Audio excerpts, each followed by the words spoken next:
Thank you all for tuning into Big Mama Story Time. Story Time! Don't forget to like, subscribe, comment to my page. Here we go. Hi guys, thank you all for tuning in to Big Mama Story Time on today. Today I will be reading to you all Jack and the Beanstalk. Alright, and this is a Rand McNally elf book. Alright, let's get into this. Okay.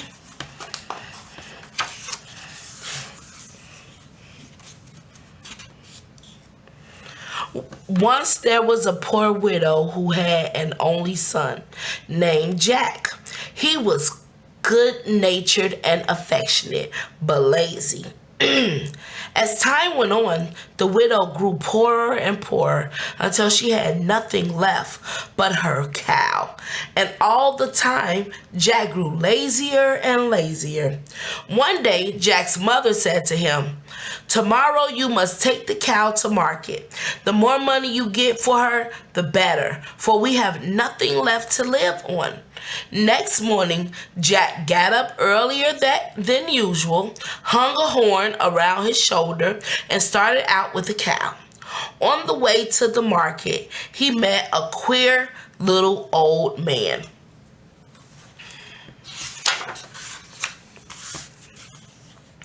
"Good morning, my lad," said the queer little old man. "Where may you be going with that fine cow?" "I'm taking her to market," replied Jack, "as if you had wit enough to sell cows. A bit of a lad that doesn't even know how many beans make 5? 2 in each hand and 1 in your mouth," answered Jack with the quickness that would have made his mother proud. "Oh-ho!" laughed the queer little old man. "Oh-ho! Since you know beans, suppose you look at these." And he held out his hand filled with rainbow-colored beans. "I'll give you all of these for your cow."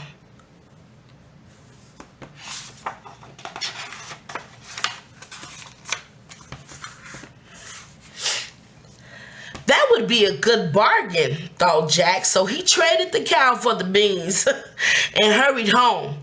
"Look, Mother," he said gleefully as he poured the beans onto her lap. "I got all these pretty beans for the cow." "You stupid boy," she cried. "Now we shall have to starve." And she flung the beans out of the open window. The next morning, Jack woke early. He ran into the garden and found a beanstalk had sprung up during the night from the beans his mother had thrown away, and had grown so quickly its top was out of sight. Jack began to climb, and he climbed until he reached the top. He stepped off into the sky and walked on until he met a beautiful woman with a face like a star.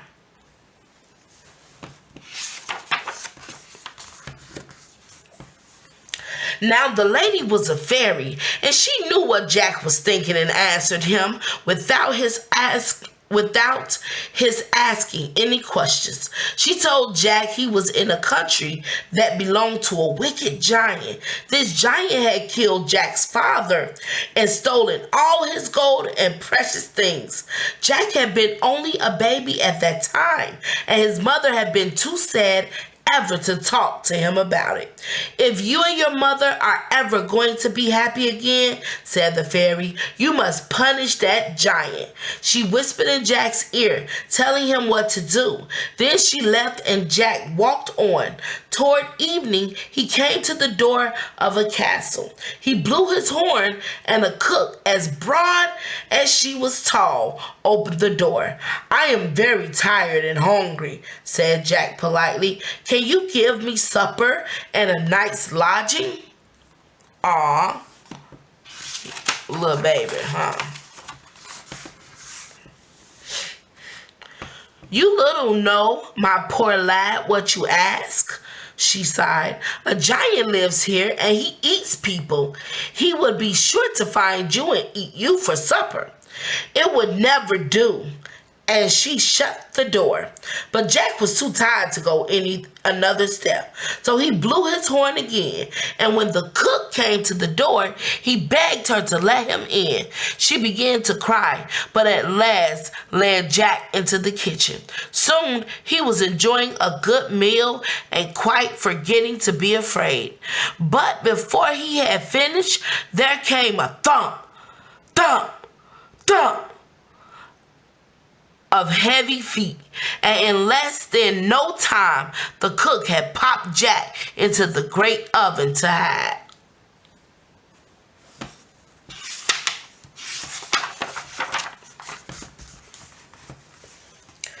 The giant walked in sniffing the air. Fee, fi, fo, fum, I smell the blood of an Englishman. Be he live or be he die, I'll grind up his bones to make my bread, he thundered. You are dreaming, laughed the cook, but there is something better than dreams in this dish. So the giant stopped sniffing and sat down to supper. Through a hole in the oven, Jack peeked out and watched the giant eat. When all the dishes were empty, the giant had bade the cook, bring me my hen. She brought a much ruffled hen and put it on the table. Lay, shouted the giant, and the hen laid a golden egg. Again and again the giant shouted his orders in a voice of thunder, and again the hen obeyed, till there were 12 golden eggs on the table. Then the giant went to sleep and snored so loud that the house shook. Oh wow, that's a lot of golden eggs, guys. A lot of money too, y'all. When the biggest snore of all had shaken Jack out of the oven, he seized the hen and ran off as fast as he could to the top of the beanstalk. He climbed quickly down and carried the wonderful hen to his mother. Day after day, the hen laid its golden eggs, and by selling them, Jack and his mother might have lived in luxury all their lives. But Jack kept thinking about that wicked giant who had killed his father and of the fairy's command. So one day he climbed the beanstalk again.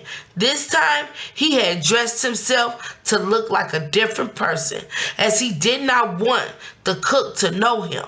And sure enough, when the woman came to the door, she did not recognize the lad she had hidden in the oven. Okay, what you gonna do, Jack? Please, said Jack, can you give me food and a place to rest? I am hungry and tired. You can't come in here, answered the cook. Once before I took in a tired and hungry young runaway, and he stole my master's precious hen and lays golden eggs. But Jack talked to the cook so pleasantly that she thought it would be unkind to grudge him a meal. After Jack had a good supper, the cook turned over an empty kettle and hid him under it, and it was none too soon either, for in stalked the giant. Thump, thump, thump, sniffing the air. Fee, fi, fo, fum, I smell the blood of an Englishman. Be he live or be he dead, I'll grind up his bones to make my bread. He bellowed. Stuff and nonsense, laughed the cook, and she placed his supper on the table.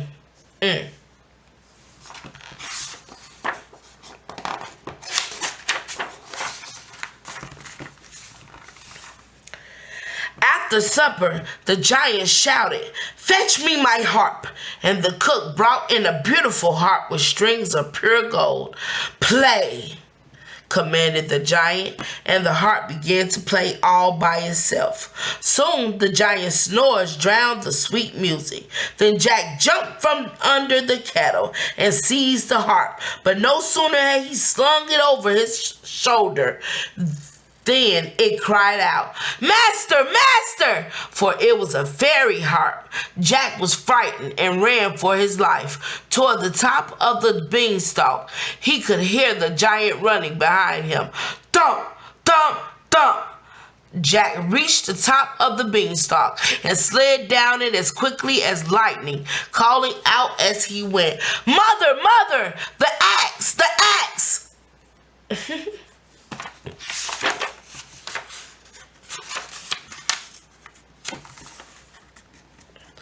Jack's mother, holding out the axe, met him as he touched the ground. There was no time to lose, for the giant was already halfway down. With no slashing blow, Jack cut the beanstalk.